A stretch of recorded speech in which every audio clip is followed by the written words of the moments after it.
ശബരിമല 18-ാം പടിയിൽ പുറംതിരിഞ്ഞു നിന്ന് പോലീസുകാർ ഫോട്ടോഷൂട്ട് നടത്തിയ സംഭവത്തിൽ സന്നിധാനം സ്പെഷ്യൽ ഓഫീസറോട് ADGP റിപ്പോർട്ട് തേടി. സംഭവം സമൂഹമാധ്യമങ്ങളിലടക്കം ചർച്ചയായതോടെയാണ് നടപടി. തിങ്കളാഴ്ച രാവിലെ ചുമതലയൊഴിഞ്ഞ സന്നിധാനത്തെ ആദ്യ പോലീസ് ബാച്ചിൽ ഉൾപ്പെട്ട 18-ാം പടി ഡ്യൂട്ടിക്കായി നിയോഗിച്ചിരുന്ന 30ഓളം പോലീസുകാരാണ് 18-ാം പടിയിൽ പിന്തിരിഞ്ഞു നിന്ന് ഫോട്ടോഷൂട്ട് നടത്തിയത്.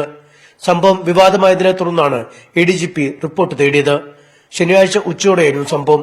18-ാം പടിയിൽ ഡ്യൂട്ടിക്കായി നിയോഗിക്കപ്പെട്ട ഉദ്യോഗസ്ഥർ ഉച്ചയ്ക്ക് 1 മണിക്ക് നടയടച്ച ശേഷം 18-ാം പടിയുടെ താഴെ മുതൽ വരിവരിയായി നിന്ന് ഫോട്ടോ എടുക്കുകയായിരുന്നു.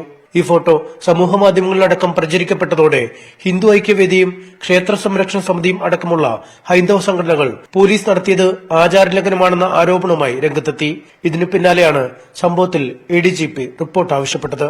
KP ബറ്റാലിയനിലെ ഉദ്യോഗസ്ഥരാണ് ചിത്രത്തിൽ ഉൾപ്പെട്ടിരിക്കുന്നത്. സംഭവം അനുചിതമായി എന്ന വിലയിരുത്തലാണ് സേനയ്ക്കുള്ളിലുള്ളത്. ന്യൂസ് 18 സന്നിധാനം. ശബരിമല